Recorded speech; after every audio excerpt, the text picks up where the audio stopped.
ከለና እንታይ ኣለዎ መኪና ኣለዎ ዶ ገዛ ኣለዎ ዶ ገንዘብ ኣለዎ ዶ ዘይኮነስ ልቦና ኣለዎ ዶ ትሕትና ኣለዎ ዶ ንሰብ ክብሪ ንእግዚአብሔር ሰላምታ ኣለዎ ዶ ኢልና ክንቀርብ ኣለና።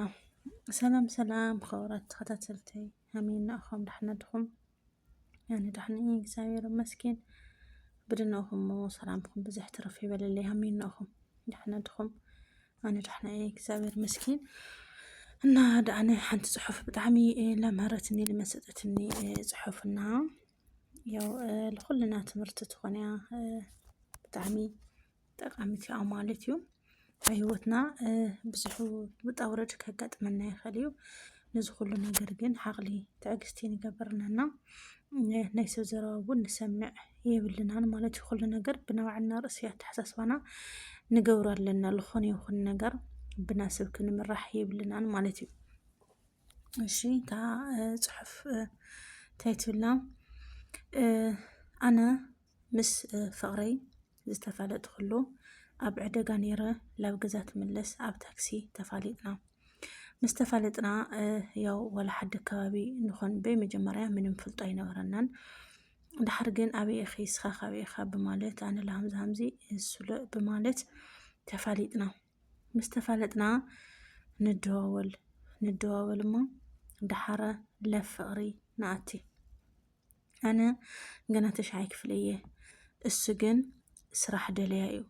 ስራሕ ወዲኡ እቲ ትምህርቲ ወዲኡ ተመሪቁ እዩ። ኣነ ግን ገና 9ይ ናብ 10 እየ ተፋሊጠዮ እሞ ያው ኩልና ስራሕ የብልናን ግን ብፍቅሪ ብቃል ኪዳን ክንፀንሕ ባዕልና ቃል ንእተይ ይብለንማ።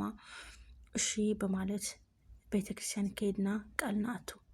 እሱ እውን ከምዘይ ክሕደኒ ኣነ እውን ከምዘይ ክሕዶ ቃል ኣቲና። ቃል ብምእታይ ንክልተ ዓመታት ምንም ሰብ ከይፈለጠና ተቐሚጥና። ዋላ ቤተሰበይ ዋላ ቤተሰቡ ምንም ፍልጦ ብዘይብሉ 2 ዓመት ኣነ እሱን ብሓደ ተቐሚጥና። ዋላ ናተይ ወለዲ ዋላ ናቱ ወለዲ ማሓዝተ ይኹን ቤተሰበይ ኣብ ናተይ ናብ ናቱን ምንም ዓይነት ልፈልጡ ሰብ የለቲ። ብዛ ኣጋጣሚ ያው ፍቅሪ እናወሰኸ ትኸድ ተሎ ምልላይ ጀመርና ምስ ቤተሰብ።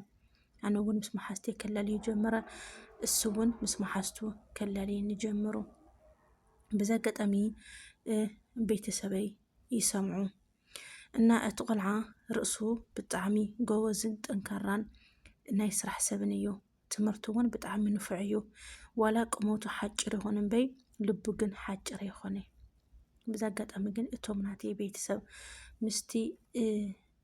ምስኡ ፍቅሪ ምጅማረይ ምስ ፈለጡ ንምንታይ ኢኺ ምዚ ፍቅሪ ጀሚርኺ? እንታይ ኢኺ ደስ ይብልኪ? እንታይ ክሪኢ ከሉ? ቁመቱ እውን ሓጭር እዩ፣ መልክዑ እውን ሕማቕ እዩ፣ እንታይ ይገብረልኺ ይብሉኒ። ኣነ ግን ፍቅሪ ብጣዕሚ እየ ዝፈትዮ ናብ ማንም ዘረባ ክሰምዕ ኣይደሊ። ብዚ ብምባል ብዙሕ ግዜ ወለደይ እዚ እኮ ከምዚ እዩ፣ ቤተሰበይ እዚ እኮ ከምዚ እዩ፣ እንታይ ይገብረልኺ? ልምራይ ፀገም ለስ ደይብልካ ብስሩ እዚ እንታይ ይገብረልኺ? ዕዋላ ዋላ ትምህርቲ ተወድእሲ እንታይ ስራሕ ኣለዎ? ብምንታይ ክሕድረኪ ይብሉኒ። ኣነ ግን ዋላ ሓንቲ ናብ ማንም ሰምዐ ኣይፈልጥን። ኩሉ ግዜ ልፍቅረይ ዋላ ቤተሰብ እሱ እኮ ከምዚ እዩ እሱ እኮ ከምዚ እዩ ተወልኒ። ኣነ ልኡ ምንም ዓይነት ዘረባ ኣይዛረቦን። እዚ ይብሎምኒ እዚ ተባሂለ ኢለ ነጊረዮ ኣይፈልጥን። ምክንያቱም ስለልፈትዮ እሱ ድማ ርእሱ ክንከይ ስለይደሊ። ምክንያቱም ኣነ ቤተሰብ ከምዚ ይብሉ ቤተሰብ ከምዚ ይብሉ እንተይለዮ እቲ ፍቅረይ ብዙሕ ደስ ዘይክብሎ ስለዝኽእል ኣነ ምንም ዓይነት በቃ ኩሉ ግዜ ትጋነ የለና ምንም ፀባዩ እውን ኣይቅይርን። ኩሉ ግዜ ሃምታ ንጋነያ ፍሽኽ ኢለ እየ ዝቕበሎ፣ ፍሽኽ ኢሉ እዩ ዝቕበለኒ። ያው ፍቅርና ቀፂሉ 3 ዓመት ገይርና። ብዛ ኣጋጣሚ መጨረሻ እንታይ ይብሉኒ? እንታይ ይገብረልኺ? እንድሕር ዝኸኣለኪ ኮይኑማ ወፅኺ ምስኡ ለይትነብሪ ይብሉኒ ቤተሰብ። ዋላ ኣሕዋተይ ወላድ እዩ ምንም ኣይብልን። ዋላ ተተናገረ ወላዱ ኣውፅኡ ክድብሪ ኣይደልን። ቤተሰብ ግን ንምንታይ ኸ እንታይ ይገብረልኺ? ማዚ ለመሓዳድርለይ ወለድኺ እዮም ዓርኪ እውን ኣለኪ እንታይ እማ ገብረልኺ? እንድሕር ኣውፅኡ ለይሓድረኪ እንድሕር ሓዳር ለይገብረኪ እንድሕር ለይኸለክሲ እንታይ ይገብረልኽ የብልኒ ኣነ ግን እሱ ተምሃራ እዩ ኣነ እውን ተምሃርቲ እየ እሱ እውን ተመሪቑ ስራሕ የልሽሉ ኣነ እውን ተመሪቐ ስራሕ ክደለየ ስራሕና ምስ ረኸብና ናይ ባዕልና ሂወት ንመርሕ ኢና ይብሎም እስካብ መዓዝ እዩ ስራሕ ካብ ልፅበይ ስራሕ ስካብ ልግኒ ተፅበዮ ይብልኒ ኣነ ግን ዋላ ሓንቲ ናይ ማንም ቤተሰብ ናይ ማንም ማሓዛ ናይ ማንም ሰብ ፅዋ ሰሚዐ ኣይፈልጥን ስቂለ ፍቅረይ እቲ ዝኣመነኒ እቲ ዝኣመነኒ ኣነ እውን ዝኣመንኽዎ ከምታ ናይ ወትረይ ምንም ከይተቀየርኩ ፍቅረይ ይቕፅል ብዛ ኣጋጣሚ ብጣዕሚ ንፍዑን ገወዝን ትምህርቱ ስለ ዝኾነ ኣጋጣሚ ላብ ውጪ ዕዱል ይበፅሖ ዕዱል ምስ በፅሖ ይኸድማ ቃል እንደገና ደጊሙ ቃል ኣትዩለይ ኣነስ ካብ መጨረሻ የክሕደክን ኣነ ካባኽ ስለተፈለኹ ስለዝኸድኹ ክሕደኪ ከይመስለኪ ይብለኒ ኣነ እውን ልሽዓቱ ተጠራጢረ ምስ ኸደ ውጭ ምስ ኸደስ ክሓድገኒ ደ ክኾን ካልእ ትዳኡ ካእቲ ክኾን ካልእ ትዳኡ ካግኒ ክኾን በማለት ኩሉ ግዜ ውሽጠይ ይጠራጠር ወላ ማይ እሞኖ ውሽጠይ ግን ይጠራጠር ለማንም ግን ኣይዛረበን ምክንያቱም ኩሉ ባዕለይ ዝገበርኽዎ ባዕለይ ዝፈፀምኽዎ ስለ ዝኾነ ኣብ ማእኸልና ማንም ለኣተየ ሰብ እውን የለን እስካብ ዝኽቱ እውን ለኣተየ ሰብ የለን እና በቃ ትድውለለይ ተሎ ከምታ ናወትሮ ደስተኛ ኮይኑ ፍሽኽ ብለ የዛረቦ ምስ ኸደ ያው ለድልየኒ ነገር ሓደ ነገር ኸይዱ ትምህርቲ ገለ ጀምሩ ትምህርቲ ምስ ጀመረ እሱ ግን ሱቕ ኣይበለን ዘድልየኒ ነገር ለዓይ ይሽፍነለይ ይልእኸለይ ግን በቃ ቤተሰብ ግን እስካብ ቁሩብ መዓልቲ እንታይ ይገብረልኽ እሱ እኮ ኸይዱ እዩ ናብ ባዕልኺ ካልእ ሰብኣይ በቃ እቲ ይብልኒ ኣነ ግን ሰብኣይ እቲ ሰብኣይ ኣብ ውጭ ኖቲ ሰብኣይ እስካብ ልመፅእ ይፅበዮ ይብሎ ሰብኣይ ኸ ሰበይታቱ ያው ዓሻ ክድለይ ለምንታይ ክትትዓሸይ እሱ ካብ ጌድምታይ ልኪ ካብ ዝወፅኡ እኮ ኸይዱ ኣብ ዝናሃለ ኢድ ምሳኺ ዝነበረ እምበር ካብ ዝወፅኡ ምስ ኸደ እኮ ናትኺ ኣይኮነን ይብልኒ ኣነ ከዓ በፍፁም ናማንም ዘረባ ኣይሰምዕን ኩሉ ግዜ ትድውለለይ ተሎ ከምታ ናወትረይ ፍሽኽ ኢለ የውግዖ የዘናግዖ ይጫወት ንምንታይ እኺ ኣሚንኽዮ ሃመይ ገይሩ እዩ ኣሚኑኪ ሃመይ ዓይነት ዘረባ ዱ ተዛሪቡኪ ይብልኒ ኣነ ግን በጭራሽ ቃለይ ኣይዓፅፊ እሱ ቃሉ ይዕፀፍ ኣነ ግን ቃለይ ኣይዓፅፊ እሱ ኣይድለይክን ናብ ባዕልኺ ሂወት ጀምሪ ናብ ባዕለይ ሂወት ጀሚረ እየ እስካብ ልብለኒ ድረስ ይፅበዮ ኩሉ ግዜ ይደውለለይ ይድውለሉ ንጫወት ንዛረብ ሃምተና ወትረና ዋላ ሓደ መዓልቲ ፀባዩ ተቐይሩኒ ኣይፈልጥን ኩሉ ግዜ ትድውለለይ ተሎ ከምታ ናወትሮ ኣብዛ ናሃልና ከማ እዩ ለጫወተኒ ኣነ እውን ከምኡ ስለና ቤተሰብ ይኹን ስለና መሓዛ ዋላ ሓደ መዓልቲ ዝኾነ ነገር ተዛሪበዮ ኣይፈልጥን መሓዛይ ዝይሉኒ ቤተሰብ ዝይሉኒ ደቂ ዓዲ ዝኢሎምኒ ኢለ ምንም ዓይነት ተናጊሮዮ ኣይፈልጥ ዝኾነ ይኹን ነገር ዘረባ እውን ብውሽጢ እየ ሰሚዐ እሽል ወይ ከዓ ባዕለይ መልሲ እየ ዝህብ እምበይ ኣነ እከለይ ዝይብለካ ኣሎ እከለ እኮ ከምዚ እዩ እንታይ ገብረልኺ እሱ እኮ ከምዚ እዩ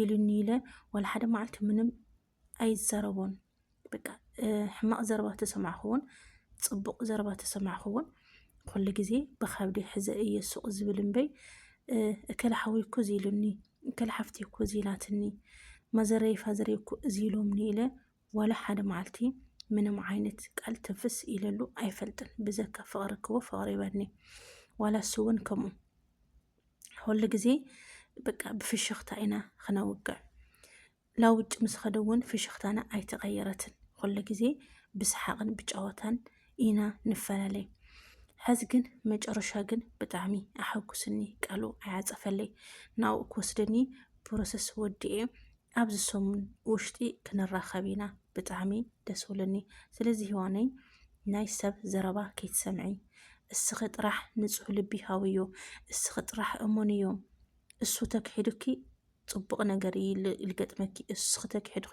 ድዓ ፅቡቕ ነገር ይልገጥሞ ስለዚ ህዋነይ ናብ ማንም ዘረባ ተይሰማዕኽን ናይ ማንም እዚ ይብልኺ ተይሰማዕኽን እስኺ ንፁህ ልብኺ ሕዝኺ ቅረብዮ እሱ ዋላ ይክሓድኺ أنا بزح نجر أحلفة إيه بزح ولا بيتسو ولا محزة ولا ود عدي بالحالف خو بزحت زرواتات يزاروني أنا قن ولا حدا معلتي نمان مزروا سمعي فلتي فقري بعلو يكحدني فقري بعلو يقدفني أنا قن اسكافتا قال زعت خو اسكاو المدرس قالي أعصفي بمالت مسو قاتيل أيام السون أيحفرنن حزي كل نجر جراريسو نبعلو كوسدني سومنيا قريات النزلا كل نجرون اسكابل خدرس منم زوجد للي نجر يلن بتعاقمو يحجزني كلا قريو لولدي كان ملأخ جميروهم يحجزوهم يو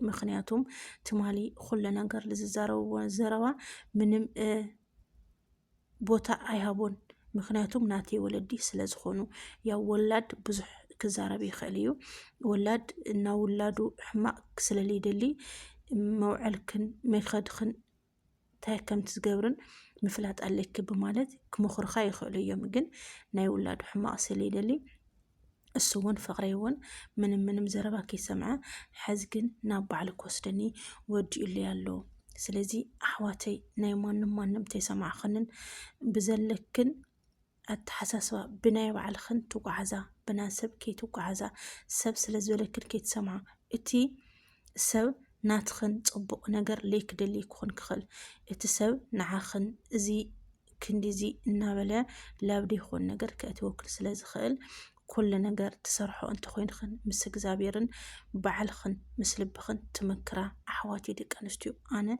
إذا أي المخرج مغنياتهم نعايز تقمتني نعاخنون كتتقمكنيا إلى سلاز حسب أيو أنا كمزع عينت عقلي تعقستن أين برنن كل نجرجن مجرشة أحقسين أيو سلازي أحواتي عقلي تعقستي هالخن نخل نجر مجرشة عوتاتي خن تخنا لدك أنستيو أحواتي شير قبروا لي إنه يا أحواتي تككل بخل نجر عقل مثل نجر اللي نسل زروان سمعي ولنان نسب زرما نسمع عند حقيننا هيوتنا بصقلق قليل خون مالتي نسب زرما كنسمع يبلنا نحواتي معرية وحفتنا بيتسب بزحنا قرينا قرا حواتا دك عدا بزحنا قري ولوا الساقن أي سمعتهم ون مالتي سلالي سمعتهم قن حزم جرشا عوتن حقستن خوينا ياو اتي قال اتي لا فقرو